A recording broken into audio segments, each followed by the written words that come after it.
जब general Dyer के पास Sikh infantry मौजूद थी तो उन्होंने गुरखा और बलूच रेजिमेंट्स को क्यों बुलाया?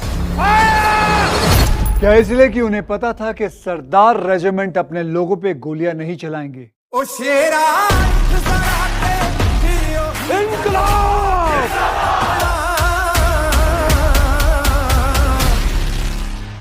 Hello guys, welcome back to another video. আজ আমরা কথা বলবো কেসারি চ্যাপ্টার 2 মুভি রিভিউ নিয়ে। এই মুভিটা রিলিজ হয়েছে 18 এপ্রিল 2025 মানে ইয়েস্টারডে, এবং এই সিনেমাটার ডিরেক্টর হচ্ছে করণ সিং ত্যাগী এবং প্রোডাকশন হচ্ছে ধারা প্রোডাকশন, লিও মিডিয়া কালেকটিভ এবং কেপ গুড ফিল্মস। এবং এই মুভিটা যেটা আমরা সবাইরা টাইটেল দেখে এবং টিজার ট্রেলার দেখে বুঝেছি, এটা জালিয়ানওয়ালাবাগ হত্যাকাণ্ডের উপর নির্ভর করে এই সিনেমাটা তৈরি হয়েছে। এবং এই সিনেমাটা জাস্ট অসাধারণ স্টোরি নিয়ে কি বলবো, এটা একটা রিয়েল ইনসিডেন্টের ওপর তৈরি and dark history of India, যেখানে জালিয়ানওয়ালাবাগ হত্যাকাণ্ড হয়েছে এবং যেখানে নির্মমভাবে হত্যা করা হয়েছে হাজারে হাজারে মানুষদের নির্বিচারে, যেখানে ছেলে মেয়ে বাচ্চা শিশু কিছু মানা হয়নি এবং তাদের উপর গুলি চালানো হয়েছে।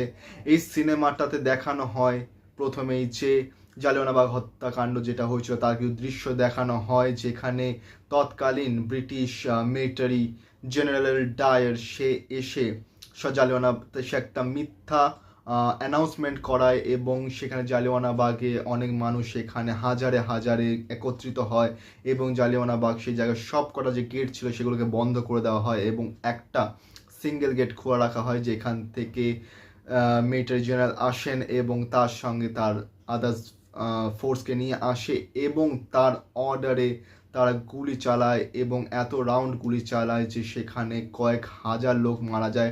সবকটা গেট বন্ধ ছিল বলে কেউ পালাতে পারেনি এবং তারা যে গেটটা থেকে এসছিল মেন গেটটা, সেই গেটটাকেও পরবর্তী সময় বন্ধ করে দেওয়া হয়, যাতে ভেতরে যারা বেঁচেও গেছে তারা যাতে বাইরে না বেরোতে পারে এবং বাইরে যারা আছে তারা এসে যাতে ভেতরের মানুষদেরকে রেস্কিউ না করতে পারে এবং চিল শকুনে যাতে সে মৃতদেহগুলোকে ছিঁড়ে খায়, তার জন্য সে জায়গায় বন্ধ করে দেয়। এবং পরবর্তীকালে সে বলেও সেদিনই রাতে ডিনারের সময় যে সে আরও রাউন্ড ফায়ার করাতো, কিন্তু বুলেট আউট অফ স্টক ছিল বলে সে রাউন্ড থামাতে হয়েছে, আর রাউন্ড ফায়ার করাতে সে পারেনি। এবং সেখানে দেখানো হয় অক্ষয় কুমার, যাকে একটা নাম হচ্ছে স্যার শঙ্কর নায়ার, সে একজন বড় উকিল, সে একজন বড় লয়ার এবং সে তৎকালীন ব্রিটিশ এম্পায়ারের একজন রেপুটেড পজিশনে ছিলেন as a lawyer, as a barrister এবং সে ব্রিটিশদের হয়ে কেস লড়তো এবং তার জন্য একটাই জাস্ট ওই ক্যাচ ফ্রেজ ছিল যে কোর্টে এটা দেখা হয় না যে কোনটা সত্যি কোনটা মিথ্যা, দেখা হয় কোন কেসটা তুমি জিতছো এবং কোনটা তুমি হারছো। এবং সে একটাও কেস হারেনি এবং সে ব্রিটিশদের হয়ে সবকটা কেস লড়ে এবং সে জেতে এবং ইলিগালিভাবে সে ব্রিটিশ সরকারকে সেভ করতো। এবং দেন আফটার দ্যাট যখন জালিয়ানওয়ালাবাগ হত্যাকাণ্ড হয় এবং তারপরে সেই সব কটা, কারণ তখনকার দিনে তো ফেসবুক, ইউটিউব, ইনস্টাগ্রাম তো ছিল না খবর পাওয়ার জন্য, তো সেই সময় একটাই খবর পাওয়ার মাধ্যম ছিল, সেটা হচ্ছে সংবাদপত্র, নিউজ পেপার। সেই নিউজ পেপারগুলোকে জ্বালিয়ে দেওয়া হয় যাতে সেই সত্যটা পাঞ্জাব ছাড়া ইন্ডিয়া অন্য কোনো শহর এবং front of the whole world যাতে সেই খবর যাতে কখনো না আসে।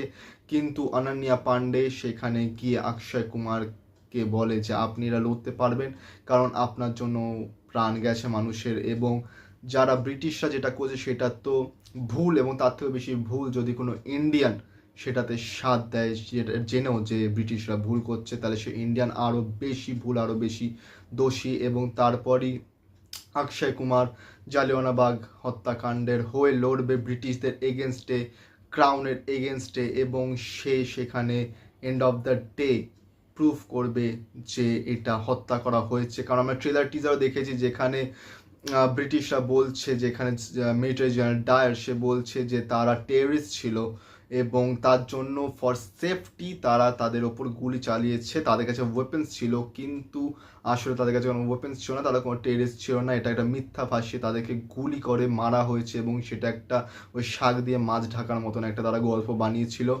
এবং সেইটার এগেনস্টে এই লড়াই, এবং Akshay Kumar just hats off, অসাধারণ অভিনয় করেছে। অনন্যা পান্ডে অসাধারণ করেছে। অনন্যা পান্ডের ফিল্ম কেরিয়ারে এখন অবধি বেস্ট কাজ হচ্ছে কেসরি চ্যাপ্টার 2তে, এবং অক্ষয় কুমারও জাস্ট অসাম, করেছে। অক্ষয় কুমার আসলে 3, 4, 5, 6টা বই বার করে বছরে, তার জন্য অর্ধেক বই সেভাবে প্রমোশন পায় না, বা আমাদের এক্সপেকটেশন থাকে যে অক্ষয় কুমার আরেকটা বই চলে আসলো ফালতুই হবে, কিন্তু সে আমাদের রং প্রুভ করেছে। এই বছর এখনো অবধি যতদূর আমার মনে পড়ছে 2টো সিনেমা এসেছে অক্ষয় কুমার, একটা হচ্ছে স্কাই ফোর্স আর একটা হচ্ছে কেসারি চ্যাপ্টার 2, এবং 2টো মুভি খুবই ভালো, এবং 2টো মুভি যথেষ্ট আনাদার লেভেলের, এবং অক্ষয় কুমার প্রুভ করে দিয়েছে যে সে কোয়ালিটি এবং কোয়ান্টিটি দুটোকেই মেনটেন করতে জানে।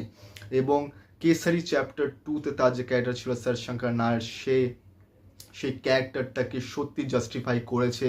সত্যি কথা বলতে সিনেমাটা দেখতে গেলে সবার চোখে জল চলে আসবে, এবং এতটা নির্মম নির্দয়ভাবে সেই মানুষদের ওপর গুলি চালানো হয়েছে, তাদের হত্যা করা হয়েছে, এবং লিটারেলি ইন্ডিয়ানদের সেই সময় জানোয়ারের মতো, পশুদের মতন বিহেভ করা হতো তাদের সঙ্গে।